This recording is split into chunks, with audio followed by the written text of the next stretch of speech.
bit about my history, I guess.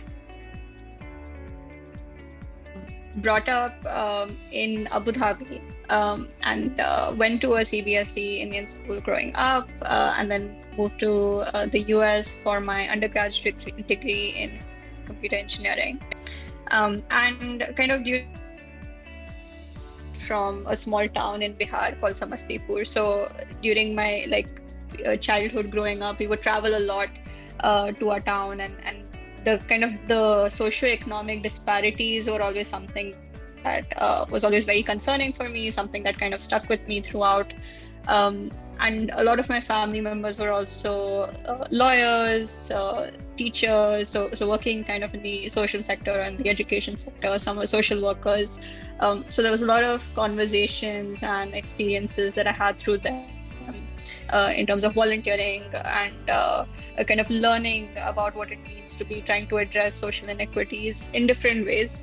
And then when I came to the US for my undergrad degree in computer engineering, I kind of felt this disconnect between the kind of technical work that I was doing and the kind of social mindset that I had grown up with. And I tried to find ways to reconcile the two.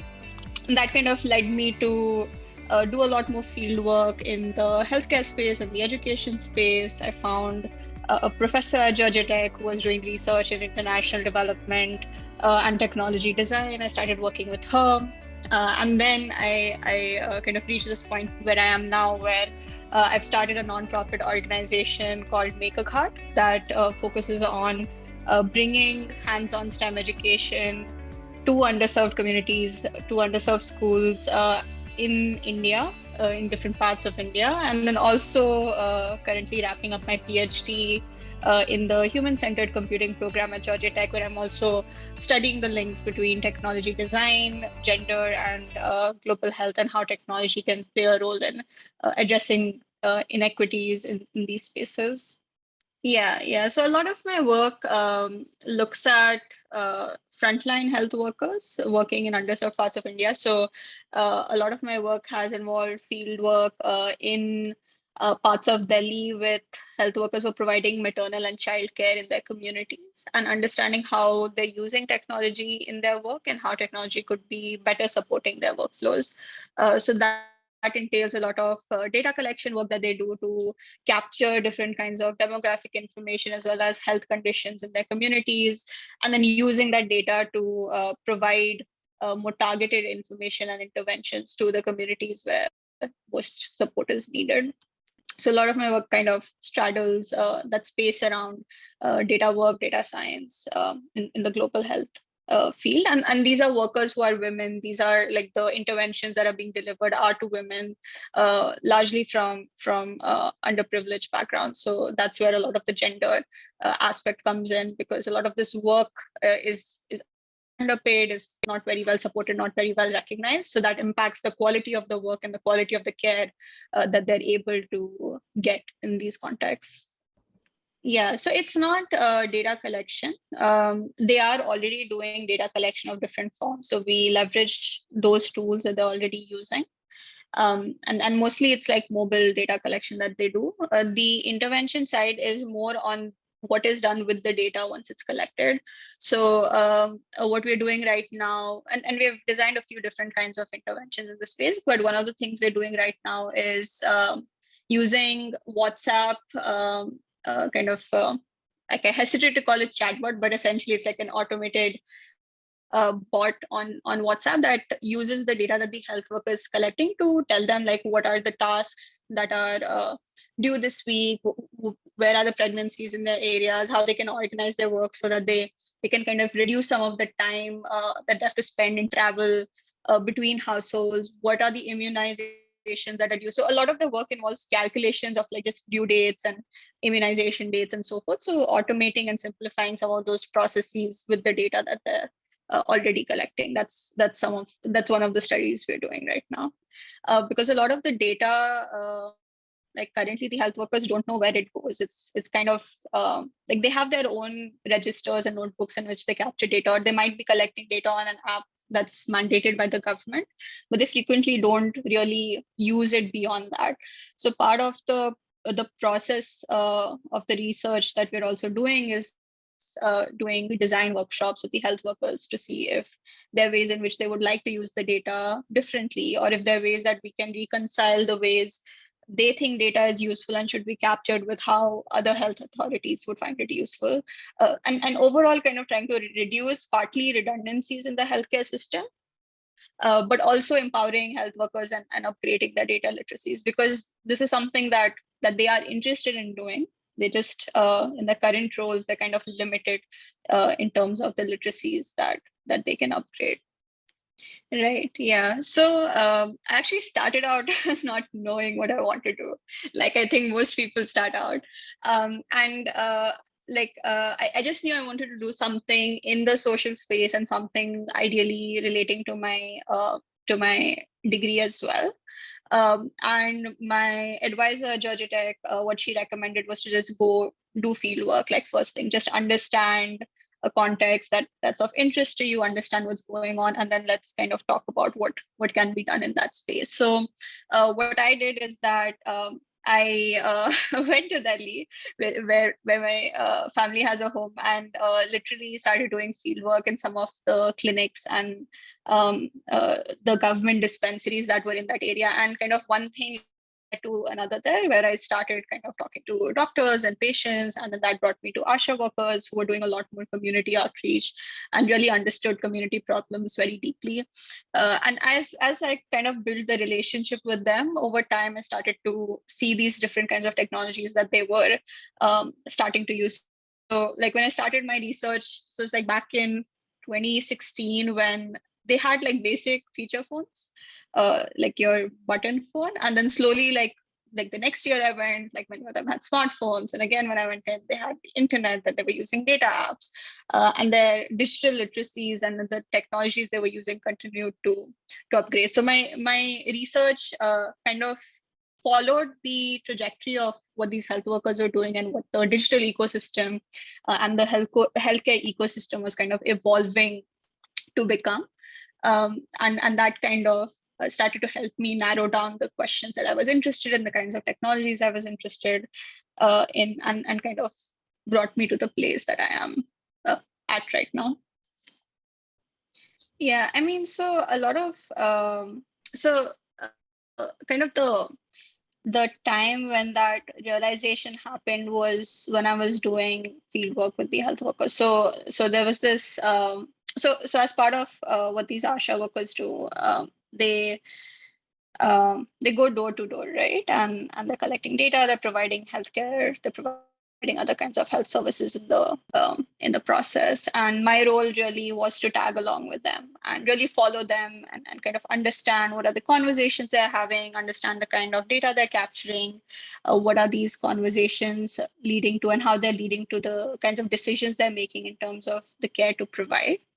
And as part of that kind of process of going door to door, some of the things that were really striking was just how frequently like they were given like these forms that they had to fill out as part of the data collection, but a lot of times they would be like, this form says X, like to fill out X, but I already know this because I know you for such a long time. And they would just like put in the data on their own. Or sometimes they would just skip asking questions altogether. Or sometimes they would kind of move on to more interesting and important things. Like there would be like these data kind of surveys were like a starting point to actually have more interesting conversations about are you eating well, is your mother-in-law kind of helping you with the nutrition if you're pregnant, like what is it like navigating those kinds of demands during the pregnancy in your household. So those are the kinds of places where the conversations would go. That was the kind of information that was more interesting to them and useful to them. But a lot of this data work they were doing because it was required and not necessarily useful or integrated into their other care delivery processes. So that's when, this was kind of a pattern that I observed it happen repeatedly. And that's where I kind of started thinking about, like, is there a way we can design this process better? Is there a way we can actually leverage all this data that they're collecting? Because it's just so much information, and how can we make this process overall simpler for the health workers, more useful for the health workers in various ways?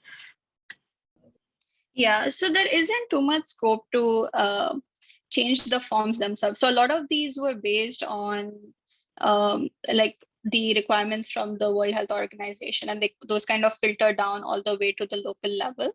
And they're like state-wise differences, but overall, like at a national level, there's some commonalities you'll see in terms of the data that they collect, because these are also tied to the United Nation, like initially like the Millennial Development Goals and the Sustainable Development Goals. So they're like global development goals that require certain reporting measures. So there isn't too much scope to like change the forms themselves, but what there is scope for is to reduce the number of times they're collecting the same data, make sure that the data that they're collecting, like if this a lot of data that doesn't change month on month, like the demographic information, some of it can be updated on its own. But there are other kinds of information that are more interesting and useful to collect, especially around health behaviors. So that's where my work kind of fit in, where it was more about how do you like the data cycle essentially. Where are the places where you can improve that and address that? Yeah. So there are few entry points, really. So the way that I approached it was, one was building a lot of personal relationships with health workers. So that's always been, I think, the way place I get the most kind of honest feedback on what's going on in the ground, and really kind of get an insider's view into what's happening, and where are the gaps, what are the challenges. A lot of like the interesting conversations that I've had with health workers has just been like during their group meetings over chai, and just like taking a break from work, and kind of complaining really about what's going on and how we can address it. So so those have been that's been one entry point. Another is a lot of nonprofits that are working in the space. So one is called Swatch, is based in Haryana. They work with ASHA workers also, and they also have work in the maternal and childcare space. Another one is Arman, Khushi Baby. There are several organizations in this space. So building relationships with them is another way to get an entry point into these spaces. And then also now we have a few industry connects in like Google Research that's doing work with nonprofits and with governments. So that's been a third kind of entry point for me into connecting with these health workers and with the relevant stakeholders. Yeah, so the data has to be like typically is through nonprofits, because they collect their own data that's not necessarily government data. The government data has like additional requirements and checks and kind of uh, loopholes that you need to jump through to get access. Yeah, so a lot of these nonprofits work directly with government. So they're often like the ones who are developing the apps for data collection, or they're the ones who are kind of providing training and other kinds of support. So they're kind of like an intermediary almost in a way in the system. So they kind of help mediate that relationship and that conversation with other actors. So I think like on a personal front, like I think I've been lucky to have a lot of strong women role models. Like my mother was a mechanical engineer, like one of two women in her department when she graduated, and was a gold medalist. So that I think has definitely had a very strong influence on me in just in terms of seeing what is possible. And she was a working mother, so she would kind of like one of, again, like few working mothers in my friend circle, at least when I was growing up. But also a lot of my kind of extended family. I think what was interesting to see was that there were people working in spaces that were not always seen as very lucrative or very uh, kind of desirable in terms of professional success, so to speak. So I had like my entry into the social sector actually was through my cousin on my father's side, who was working as a social worker in a small organization in Odisha. And from there, she kind of made connects. I talked to people, and that was kind of another kind of entry point for me into this space. So that was like one aspect of it. But I think from a professional perspective, um, definitely my advisor, Dr. Neha Kumara, Georgia Tech, was a huge influence. So she was someone who had worked in the kind of space of international development and technology design for several years. She worked with uh, Path, which is like a international health NGO, and had done field work in Rajasthan with ASHA workers.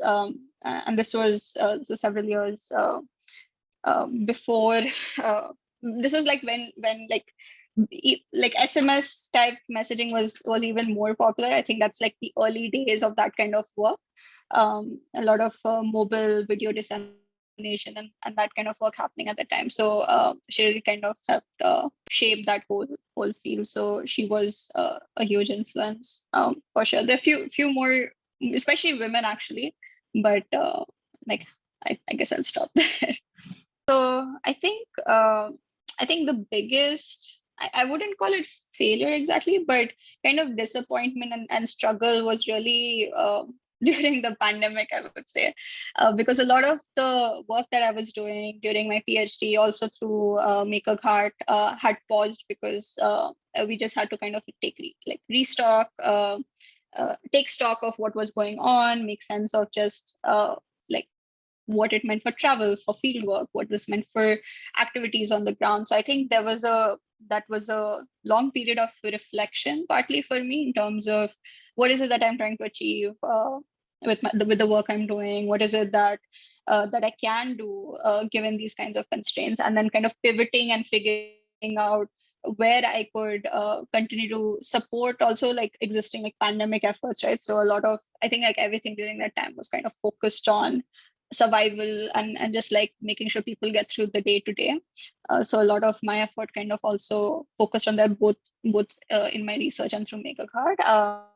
So it's kind of like that. I think that was like personally quite a challenging period. Also, just figuring out how to kind of deal with also like the pauses in work and getting back on track in terms of PhD timelines and work timelines and so forth.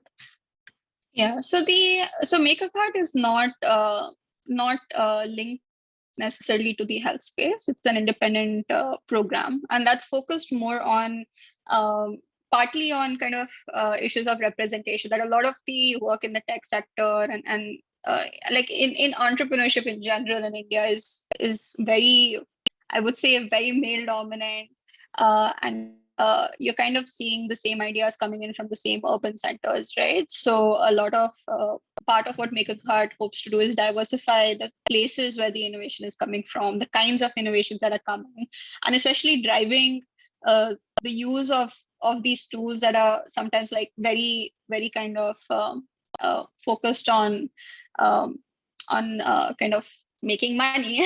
It's not a bad thing, but also like trying to direct that in terms of social impact and other kinds of ways of generating value, which is not necessarily linked to financial value. So that was part of it. And another part of it is a kind of like anyone can in theory engage in this kind of learning and making, right? So it like we have community spaces where people in the community um, like it could be health workers, but it could also just be someone who has their own initiative. Maybe they're doing something in agriculture, maybe they're doing something in another space. They can start a maker space in their community.